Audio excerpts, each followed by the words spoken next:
Welcome to Next on the Tee with Chris Mascaro, the show where you get the inside access to the best minds in the game. Each week, Chris has the privilege of chatting with top instructors, legendary players, course architects, and industry insiders. If you're looking to improve your game, gain a new perspective, or just hear some incredible golf stories, you are indeed in the right place.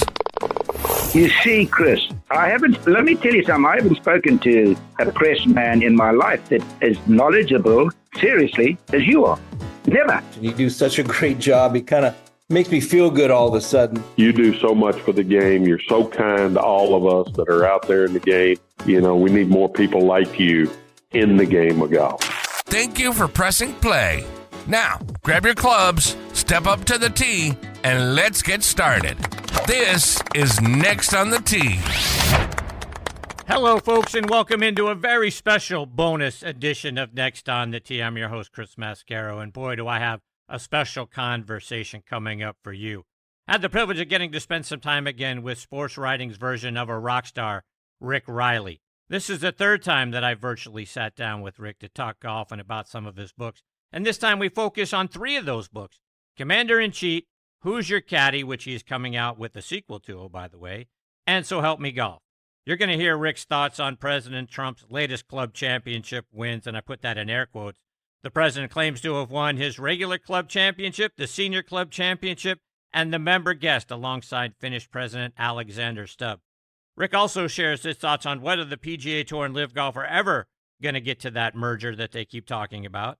If Greg Norman sought to create LIV Golf because of his disdain for the PGA Tour, or if it was to get his father's attention, something he never got as a kid. Then we'll look ahead to this year's Masters tournament and hear about the rounds he got to caddy there for 1973 champion Tommy Aaron, which Rick wrote about as one of the stories in Who's Your Caddy.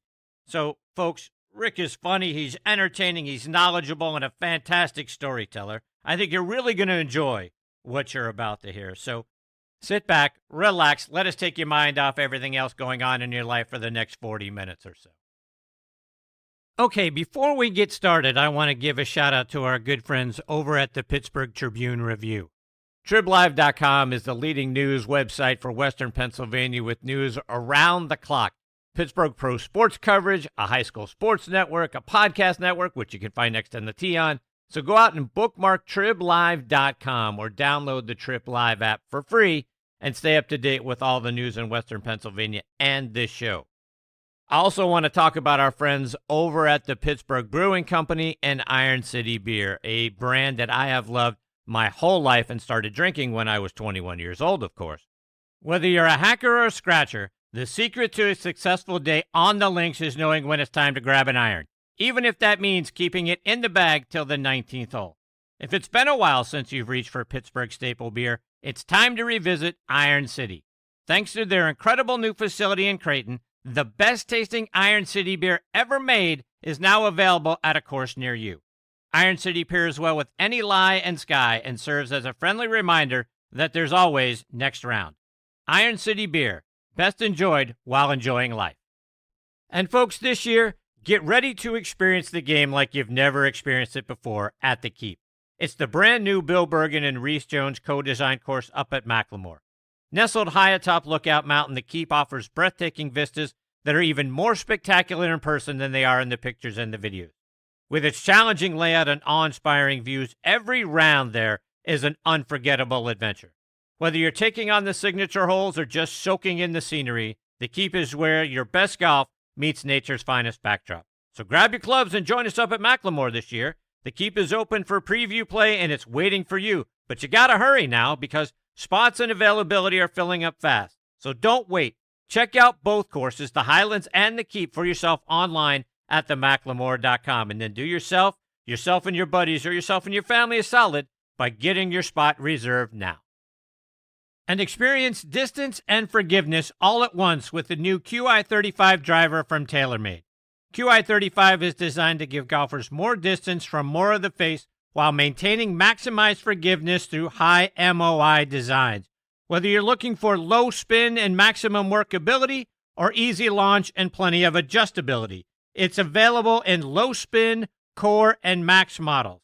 QI35 also has a full assortment of fairway woods and rescues to deliver distance and forgiveness throughout the top end of your bag. Check them all out online at TaylorMadeGolf.com. Okay, now back in Next on the Tee with me is one of the great sports writers, authors, journalists, screenwriters, and speakers of our time, and that's Rick Reilly. Rick is a New York Times best-selling author. He has written for outlets like Sports Illustrated, The Washington Post, and ESPN.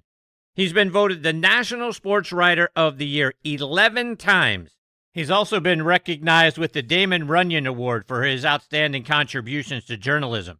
USA Today called him the closest thing sports writing ever had to a rock star. In 2014, he was elected to the National Sports Media Association Hall of Fame. He's written well over a dozen great books. His most recent one is titled So Help Me Golf, which you can order out on Amazon or BarnesandNoble.com. And I couldn't be more excited that I get to have him back with me again this week here on Next on the Tee. Hey, Rick, thanks for coming back on the show. You know, that's almost like saying he's the closest thing shoe salesmen have ever had to a rock star, because it's not very close. You know what I mean? I think you're pretty close. Don't sell yourself short. All right. Rick, I want to start with the latest club championships, and yes, that's plural, that President Trump has claimed to win. For the third time this year, he's declared himself club champion, having already supposedly won the club championship and the senior club championship at Trump International in West Palm Beach. He said he won the member guest alongside Finnish President Alexander Stubb, who legitimately is a very good player, played college golf at Furman. So I guess Trump has won his own triple crown. What are your reactions to Trump's latest victories? What we need is Baghdad Bob. They used to come on and tell us how great Saddam Hussein was and how they were winning every war. Because he just, every time he plays, he comes home with a trophy. And there's this guy, one of his PR guys is this guy, Stephen Chung. He has no neck. His head's just attached to his shoulders. And he's just like, that's because he's the greatest player of all time.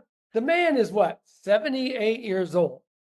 And he's trying to tell us that he wins club championships against he always says this is against the best young guys, no strokes.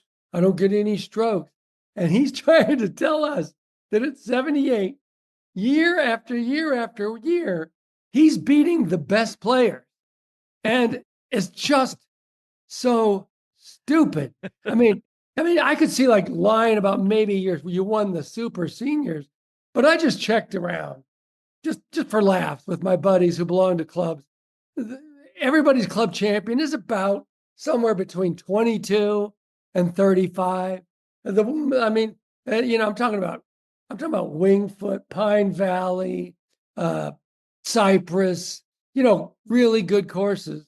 And I think I've heard one time in maybe one club champion's been in his 40s, 41, 42.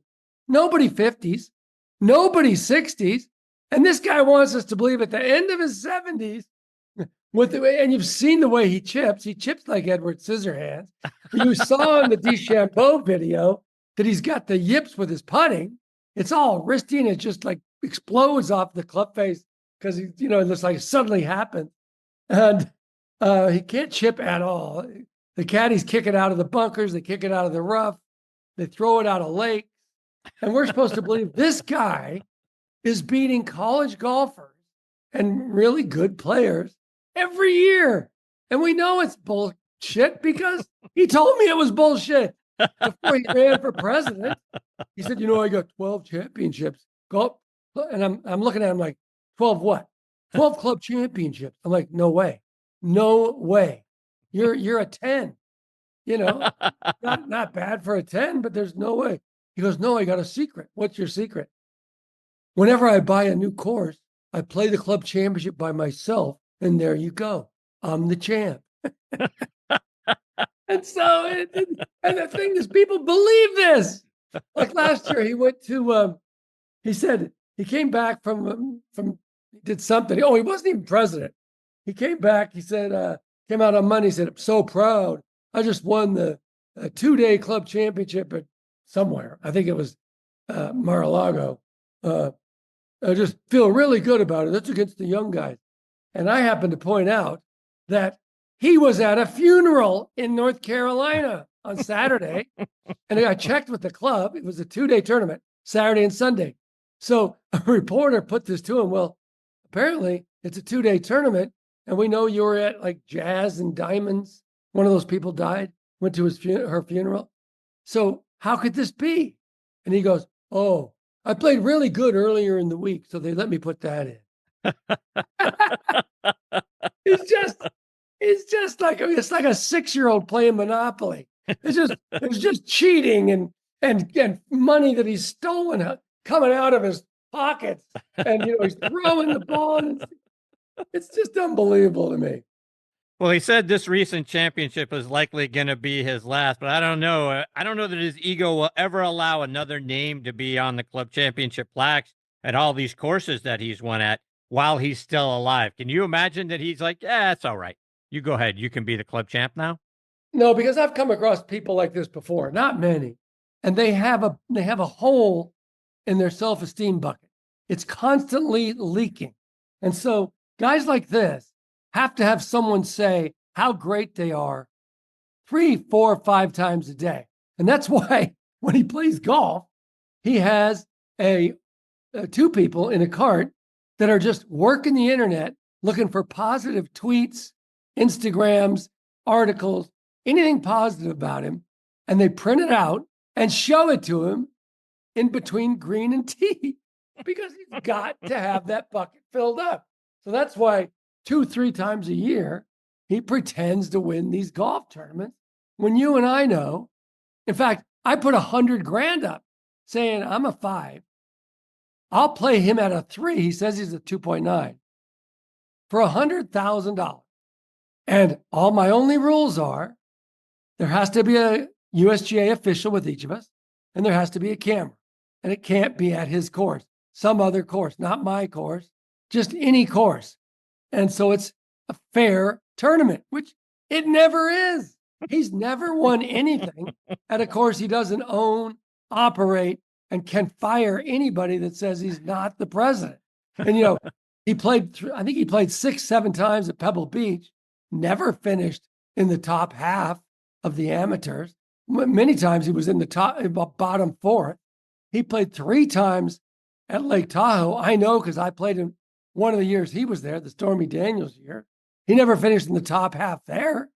So how come all of a sudden, when there's no cameras, no rules officials, no scorecards we can check, he's the champion? How come? Because he lies like a mafia accountant. He's going to be down in Miami this week because LIV Golf is playing a tournament at Trump National Miami.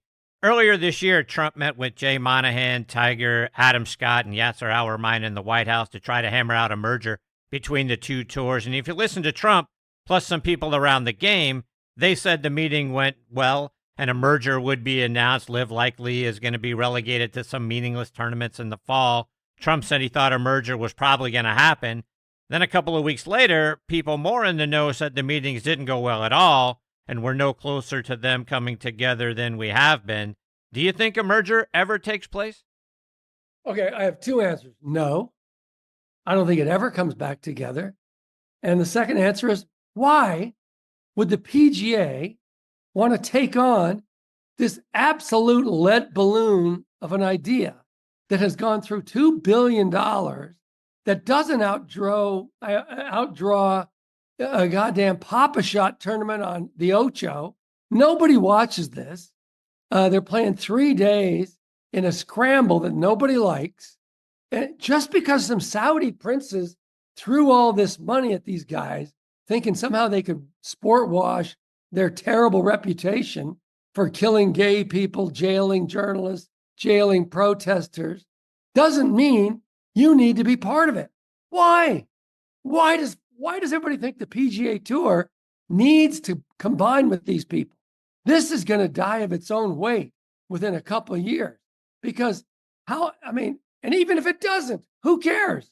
All right, so you lost some people that got 200, 300, 400 million. So what? It's as if they don't exist. We still get to see them in the majors. That's fine. But it's still pretty damn good product, don't you think? Week in and week out on the PGA Tour. And has LIV made even a feather's dust of an imprint in the game of golf? It hasn't. No, I don't know anybody that says, "Oh, you're going to watch that LIV tournament? You're going to go down Doral? Is somebody going to go there and write about LIV?" No, it's not on any kind of TV that you care about. I just don't get why people want the PGA to make peace with these people. It's a freaking albatross. So let's take that in a slightly different direction, Rick, because when you look around the PGA Tour, so much has changed on the tour, and I feel like it's been an overreaction to what LIV has done. In other words, we're looking at next year, shrinking the number of PGA Tour cards. We have these signature events now with no cut, with smaller fields in them, kind of just like what we have going on over LIV. It's not a shotgun start, but we're looking at on the PGA Tour, taking the pie of these inflated purses and having fewer players get an opportunity to play in them and win them. I think as a reaction to, hey, we got to do something here. We got to keep these players. We get certainly the top ones from ever considering going over to LIV. What do? Oh, well, we carve it up and we make them richer than they are, and we limit the number of guys that can play in these tournaments. Why has the PGA Tour reacted in such a way, and as opposed to just sitting back and saying, whatever, we got a good product here? Spot. Because there's these Saudi princes that don't give a damn about giving, Perez $50 million and Graham McDowell $40 million. The guys that are past their prime, Phil Mickelson $200 million. They don't care. So the PGA Tour is in a really tough spot because you don't want to lose Scheffler. They give him $600 million. You don't want to lose Rory. You don't want to lose Justin Thomas, Jordan Spieth. You don't want to lose Victor Hovland. So you got to give them ridiculous money to keep them. So I see why they're doing it. And it's sad for guys trying to break into the tour and become great. Yes. It's so sad.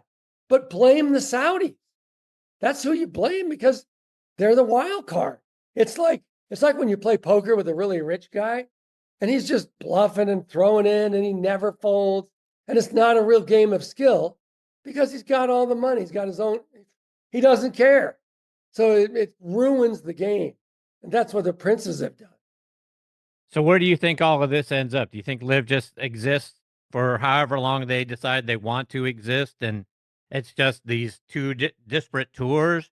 Or do you see something like, and some people have suggested, well, hey, maybe LIV in the DP World Tour do something, and that's sort of the international tour, and they go do their thing, and then the PGA Tour does its thing here in the U.S.?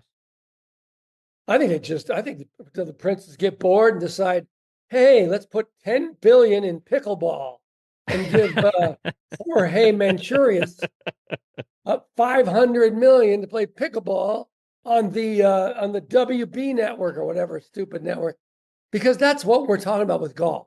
What they essentially did, like I always try to explain this to NFL fans. What if they took half the NFL teams, made them play in Oman, Saudi Arabia, and Dubai, and gave them 10 times what they were worth, and just completely ripped your league in half? And they only played 3 quarters, by the way, and they played the third quarter first and the second. It made no sense. And then how would you feel about your sport? You'd be pissed, right? That's how I feel about my sport. It really pisses me off. But there's no combating it. It hasn't worked. It's just made some really rich people who don't seem to give a damn about human rights rich as hell. And their names are Mickelson, Rahm, and Dustin Johnson.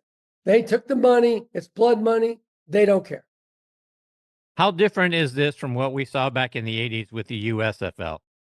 Well, with no way they had that kind of money. I mean, I covered that league. Yeah. They didn't have this kind of money. You want to hear a great Trump story, though? For sure. So he owns the New Jersey Generals. He's one of, I think there was 10 teams. And they're just trying to get this thing off the ground. and he has the New Jersey Generals. And Trump's whole idea, a lot of guys' whole idea, was to make it viable, get some TV ratings, and force the NFL to buy them out at way more than they paid to get in. So Trump picks Doug Flutie, the Boston College guy, great guy, little guy, and he's just a real crowd favorite. And he gives Flutie nice money. Wasn't anything crazy, but for the USFL, it was good money. Then he sues the other 9 owners because they're not helping him pay Flutie's salary. And they're like, what are you talking about? You're the team we're trying to beat. We're not going to pay your player's salary. No, this is the only way we're going to beat the NFL is to make Flutie happy. And you guys have got to help pay that salary. Wow. So it comes out to a letter. They all send him screw you letters. And one of the owners in the letter, it's just a great letter. You got to read it. I think his name was John Bassett, but I can't remember. He says, let me tell you, this letter is a screw you letter. Go screw yourself. I'm never paying you. And in fact, I can't wait to see you sometime in person so I can punch you right in the goddamn nose. That's what he said in the letter. Wow. Rick, in your latest book, So Help Me Golf, you talk about your relationship with Greg Norman before all the LIV stuff. Go back into the 80s. He was the #1 player in the world, had a long run there, 331 weeks. You and Greg have something in common. Like you, he never got a lot of attention from his father. How much do you think his desire to create LIV or the World Tour back in the 90s was his disdain for the PGA Tour versus a way to be the king of the hill to say, hey, Dad, look at me? Yeah. Okay, that's a really good question. I never thought of it that way. Yeah, that has been a chip on Greg's shoulder forever. I can remember when he blew the Masters in 96, and I got him in his car afterwards, and he was not upset. He goes, I said, you don't seem upset. He goes, nah. He said, but let me tell you, that hug Faldo gave me on the 18th green, I've never had a hug like that. I've never had it sounds weird, but I've never had a guy hug me like that. And it was all about, he said he never got a hug like that from his dad. Not any kind of hug, no hug. And I thought, how strange is this? That he's just suffered a worldwide humiliation. And what he takes from it is that really felt good to get a comforting hug from another guy, which is clearly what he missed from his dad. Now, with me, it was different. My dad was a drunk, never knew where I was, didn't care, was always drunk. And so he never came to any games, didn't know what I was doing. But at 65, he sobered up, he apologized, and he said he was sorry. And it really made a huge difference. Greg Norman's dad never did that, never apologized. And so I do think that this is really what's fueled him constantly having a chip. I didn't get enough recognition. I was a great player. I tried to do what LIV is doing now 20 years ago with his World Tour thing. And he's just, believe me, he was a cool dude, though. He was like handsome. He looked like James Bond, blue-eyed. It seemed like there was a wind machine in his hair all the time. He'd fly me in his helicopter. One time he did a 180 in a Ferrari with me in the front seat. I mean, he was always doing really cool things, kind of pushing it, shark diving in cages and stuff. But it was always kind of like, this guy's trying a little too hard, Yes. Rick, we're all gearing up for next week's Masters tournament. Augusta National is probably the hardest walk in all of golf. You've obviously got to do that many times. You got to do it several years ago as a caddy, though, and you wrote about it in your book, Who's Your Caddy? You got to caddy for 1973 champion Tommy Aaron for a couple of rounds, and I know there were a lot of antics that happened during those rounds, but just from the standpoint of doing that walk, carrying a tour bag up and down all of those hills, dealing with the elevation changes and the uneven terrain, how difficult was that for you? Well, first of all, Tommy Aaron I got him for Thursday and Friday's round. I charged him nothing, which he loved. And I found out why I was able to get his bag is because he's really, really grouchy. He's always mad about something. Like, I mean, he was like, on the fifth hole Thursday, hits the 5 irons, the long hole. He's not very long. I'm like, get up. I said to his ball. And he goes, keep your mouth off my ball. And I had never heard that. And I said, no, I'm using this wet towel. I would never put the ball in my mouth. He goes, no, never talk to my ball ever. And he was serious. I wanted to go, well, you've made 2 doubles so far. Maybe somebody should talk to your ball. But he was a guy that, like, someone, go get him, Tommy, go get him. And he would say to me after the guy, like, do I come down to that guy's insurance office and say, go get him, Fred, sell another policy? And I said, Mr. Aaron, they're just cheering you on. Well, I don't need it. I know what I'm doing out here. Like, Jesus Christ. In fact, he's the guy that screwed up the score for DiVincenzo's card. Right. It cost him the Masters. And I asked him about that. He didn't feel one bit bad. He said that was completely on Roberto DiVincenzo. People have kept my score wrong. You got to check it. I'm like, okay, but you did cost him the Masters, but whatever. So anyway, in regard to, and by the way, I'm writing the sequel. It's going to be called Still Your Caddy, and just signed to do that. And so I'm looking to, if you got any ideas, I'm looking to caddy interesting bags. I asked Caitlyn Jenner already, and she said no. And then I said, could I ask Bruce? I didn't say that. I would have liked it, but she said no. But anyway, so it was hard. It was really hard. But because there's so many people and it's so fascinating, and I kept dumping a bunch of his extra balls out, it wasn't that hard. You have a wonderful relationship with Jack and Barbara Nicklaus, and a large portion of Jack's legacy is there at Augusta National. Obviously, he's won it 6 times, finished second 4 more times. But one of my favorites was his charge to try to win it a 7th time in 1998 at age 58 when he needed both hips replaced. Talk about Jack's legacy in the Masters at Augusta National. Well, here's what I don't get. You tell me. We got a Hogan bridge, right? We got a Nelson bridge. But we got nothing for Jack Nicklaus, who's the greatest to ever play there. I think he's the greatest player to ever live. He certainly is the greatest achiever golf's ever had. 18 majors, no one's touched that. 19 second places, no one's touched that. I mean, no one's come close to the amount of top 3s he's had in majors. So, but especially at Augusta with 6 green jackets. So when are they going to do something for him? Are they going to wait till he dies? So my idea, and it's too cool for them to do, but the 16th Cup, where he won so many of his tournaments, remember in 86, yes. 72, it should be gold because the gold compared.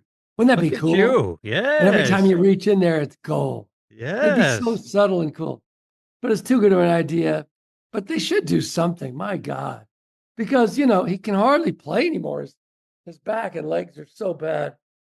But, I mean, I covered, first Masters I covered was 86. I mean, guys were just choking in the press room, just choking, because they just couldn't imagine something that big happening on their watch. And here's a guy that hadn't done anything since 82, wasn't even supposed to make the cut, 46 years old, kid on the bag, and beats the best players of his day. Norman, Kite, Nick Price, everybody. Seve. And that was Seve. Jesus, I forgot about Seve. So, yeah, that was freaking amazing. 98. We thought it was about to happen again. Yes. The guy didn't even have his original hips. Yeah, he's just my favorite player ever. He was my favorite before I ever became a journalist. And, it's difficult because you have to stay objective, but objectivity is a little hard with Jack Nicklaus. So what was it like? If that was your first Masters to cover in 86, What was it like being on the grounds and being around it as that is taking place? Well, start with Wednesday. It was my first time ever at the Masters, and we've gotten a tip that he's broke. And so I had to go up to Jack Nicklaus in the lunchroom. Mr. Nicklaus, it's Rick Reilly. I'm the new golf writer at Sports Illustrated. And this is just such a hard question, but I have to ask you. We have a tip that you're broke. And I wanted to just sink into the floor because all the ways you'd want to, talk to the man. I mean, it was not that. And he kind of laughed and he goes, "Come up with me to the champions room." Takes me up to the champions room. Wow. Orders 2 club sandwiches for us. And I'm like, holy jeez. And first of all, the champions room is tiny. These guys share lockers because, there's not that many champions. And he explained it all, how he got over leveraged on some deals, but it's not true that I'm broke. It's just I'm a little cash short right now. And here's, this agent and that agent explained it to you, gave me their numbers. And it turns out he was just overextended. But wow. So then, he plays pretty good. He's 5 back at the turn on Sunday. And suddenly, and then he bogeys 12. Right. And that's it. He's done. And then he just catches fire. And I can remember people that were supposed to be manning hamburger stands and ice cream carts just left to go see this. And it was, they say no running at Augusta, but people weren't running. Just a couple more before I let you go. And first, who do you like this year in the Masters? Who's your favorite? Who do you think wins? Favorite's different than who's going to win. All right, give me both. One of each. Who's your favorite? Who do you think wins? My favorite player is Rory, and I'd love to see him win there. He's just, especially after what happened at the Open, when he misses 2 bunnies, just some absolute layups. He hadn't missed from that length all year, and he just hands DeChambeau the U.S. Open. That was like watching a guy just get electrocuted battery by battery, That was so sad. And I thought he didn't come to the press room, but I would have just jumped off a building. And he really handled it pretty well. And yeah, I think he's a great player. I think Scheffler's still great. I think he'll win. But I'd love to see Rory win.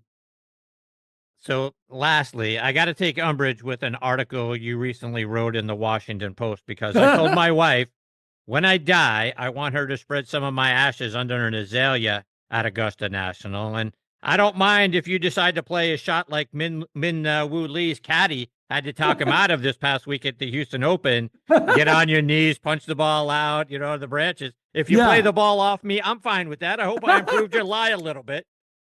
So I got to ask you, why do you hate that?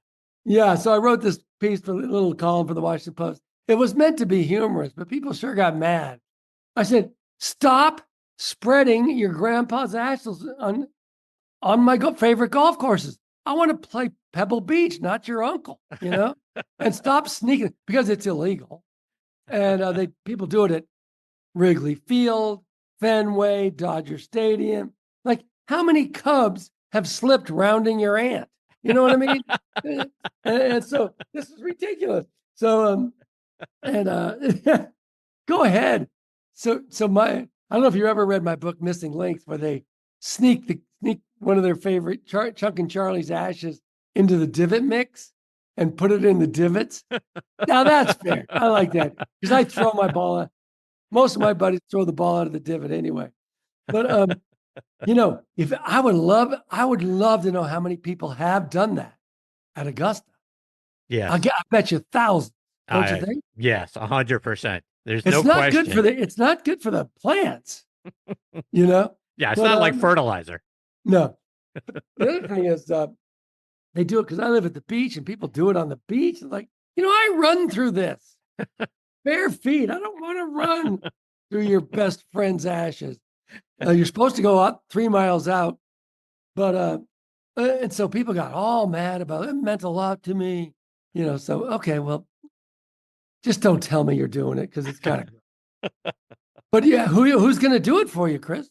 I told my wife, I said, just get a little. I mean, I'm not talking about don't spread all of my ashes there, Right. but maybe just a thimble full or something along the. So you're saying those lines. your wife's got Masters tickets? Well, I mean, you get yourself in there, right? You can buy tickets on the resale market and stuff like that, or you get in the lottery. I mean, there's ways True. to get there. I'll be there this year. And Yeah. I'm gonna start asking people who look suspicious to me, hanging out by a tree. It reminds me of when Sandy Lyle won the Masters. Yeah. He had this girlfriend who knew nothing about golf, and she just would read, and so she was always sitting against some magnolia tree or some spruce, sitting on it against it with a little. She had a little blanket, and she would read. And she had no idea what Sandy Lyle was doing, and the guy wins it. With, by the way, the greatest Sandy in Masters history. Oh, I know, and it tortures. Mark Calcavecchi is a wonderful friend of this show. Oh, I saw that, his tweet. Yeah, his tweet. I had one arm in the green coat. Yeah, Is he the best quote ever? Yes, I love Mark. The best. Yeah, he and his wife Brenda are awesome. He had this great caddy, and his caddy got sent to federal prison for 10 years for dealing coke. But he's a great guy, the caddy. And Mark took other caddies, but the day he got out, Mark was sitting there waiting for him. Is that right? Right away. And in fact, Mark even sent him clothes he'd have to wear. Mark went and visited him in prison. And the kid went on to caddy for Harris English. He caddied 2 Ryder Cups with other people. So I love Cal. Yeah, he's a wonderful individual, and so is his wife Brenda. But he's coming on the show in a couple of weeks, so I'll have to ask him about that story. Oh, I can't wait to hear that one. Yeah, absolutely. Rick, before I let you go, remind our listeners again how they can go out and get copies of your book, stay up to date with you, whether it's online or it's on social media. Oh, well, my Commander-in-Chief book about Trump is every time he says he won another tournament, it sells another 1,000 books. That's on Amazon. Who's Your Caddy is a fun one, in which I caddy for Trump and Daley and Jack Nicklaus and a blind guy. That's on Amazon. My latest called So Help Me Golf. That's on Amazon. Yeah, they're all on Amazon. Rick, it's always a huge thrill to get to spend some time with you. I got 5 pages worth of notes just because I forced myself to stop. I'd probably end up with 10. I hope I get the privilege of having you back on the show again sometime soon. You got it, buddy. Thank you. Anytime. Take care, Rick. All the best to you and your family. We'll catch up soon. All right, Chris. See you, Rick. That is the great Rick Reilly, folks. If you're not entertained by that guy, oh my goodness, check your pulse. What a wonderful, funny, knowledgeable, insightful individual Rick Reilly is. Again, there's a reason why he's in a Hall of Fame. There's a reason why he's won the Sports Writer of the Year award 11 times. All of that on display in the wonderful way that he tells stories. So entertaining, so funny. I have had him on the show now 3 times. And I tell you, there's a couple of things about having Rick on the show. You know it's going to be great. You know he's going to be great. And I get a little nervous when Rick is going to be on just because of just a wonderful individual he is and just how his stature is in our world as a writer, as a screenwriter, as a journalist, and all the things that he has covered and the millions of interviews that he has done over the years. But I enjoy it every single time. And his books are just as entertaining as his interviews and as his storytelling is. So Help Me Golf is a fantastic read. Who's Your Caddy is one of my all-time favorite books. He talks about a little bit here in our conversation some of the people that he had an opportunity to caddy for, and there are many, many more. The stories are laugh out loud. So go out there and check them out. Commander-in-Chief, I think you're going to really enjoy that one as well, talking about all the things that we hit on at the top of this interview and not the antics that Trump has and how those things come about and all those sorts of things. $100,000 he'd put up on the line to play Trump one-on-one at a neutral course. Wouldn't that make great television? I would absolutely watch that. Even if it was pay-per-view, I'd tune in to watch that match. So, again, Rick is a wonderful person, and I can't thank him enough. I so appreciate his time and for coming back and being a part of the show for a 3rd time. Like I say, it's no exaggeration. I've got pages and pages worth of notes because there's so much that I wanted to get into with him. Hopefully we get this privilege of having him back on the show again very soon. All right, my friends, it is time for me to put a bow on this very special bonus edition of Next on the Tee. My sincere thanks to Rick Reilly. Folks, I hope you enjoyed it half as much as I did. If you did, we really had something special here. And I can't thank you enough for making Next on the Tee again this month the #1 golf podcast over on Good Pods. We have done it now 14 months in a row, thanks to all of you. Because why? You're the greatest supporters in the history of podcasts. I appreciate each and every one of you so very much. Until next time, hit 'em straight, my friends.